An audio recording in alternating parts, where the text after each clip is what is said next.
Na-agba mbọ ha ịkwalite ezi gburugburu nke ka na-aga n'ihu ma kwalite ezi ọnọdụ ahụike ndị mmadụ. Obijackson Foundation na njikọ aka n'ọrụ Okija bụ Enyi Brothers Assembly gbapere atụmatụ akpọrọ Debe Okija ọcha. Ya bụ atụmatụ bụ nke agbapere kpọmkwem na St. Mary's School Field bụ nke dị na Okija nke kansụl ime obodo Ihiala. Nke a bụ iji wee kwalite ọnọdụ adịmọcha, ijikwa atịtị nke ọma nakwazi ime ka ndị mmadụ mata mkpa ọ dị ị na-edebe gburugburu otu o si wee kwesị. Fetonimuche n'ebe ahụ.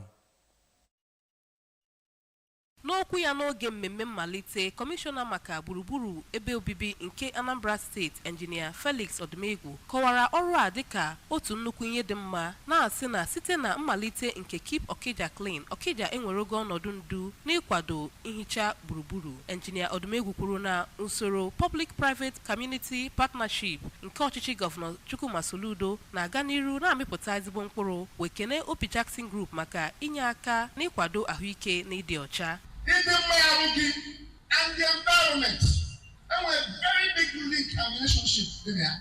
You may breathe clean air. You ever say yes, money.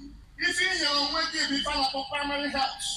N'otu ajụjụ ọnụ ha nyere ABS, onye gubere Obijackson Group Chief NS Obijackson na onye isi Okija bụ Enyi Brothers Assembly Chief Chinedu Ononuju kọwara ọrụ a dịka oku nyere ndị Anambra, na-ekwupụtakwa na ịdị ọcha gburugburu kwekọrọ na olileanya nke ọchịchị steeti na-akwalite. Ha dụrụ ndị obodo ọdụ ka ha na-etinye unyi n'ebe atọrọ ntọala, na-edebe gburugburu ha ọcha ma na-edebekwa iwu nchekwa gburugburu ebe obibi. Anyị na-atụrụ alo wee sị ife anyị ga-eme ka be anyị na-adị ọcha, o wee nye anyị ndụmọdụ dịka nna ma ife ọma ka a na-eṅomi eṅomi eme ụdị dị mma, ekele ya ma kụọrọ ya aka.